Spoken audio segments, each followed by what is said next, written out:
Joe Chaplin, Portmarnock top scorer, another hat-trick, third of the season, exciting game, 5-4. What do you think of the game this afternoon?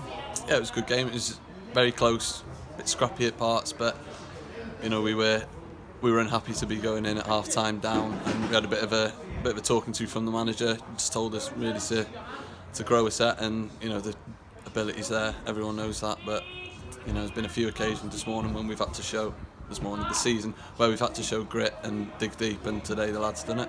It's one of the big teams of the league. It's made sure that we've got closer to tonight. The points are building up for Portmarnock. Can we mount a serious challenge before the end of the season?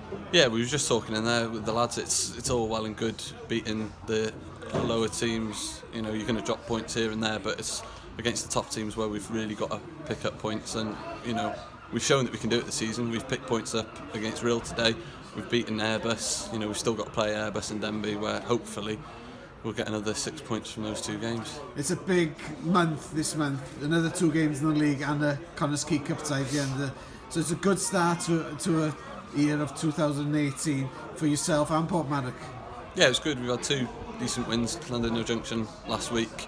You know, we scored 12 goals in 2 games, so it's good confidence for the lads, and it's good to just build on that. It gives us something to press with. Let's hope it builds. Thank you, Joe. Thank you.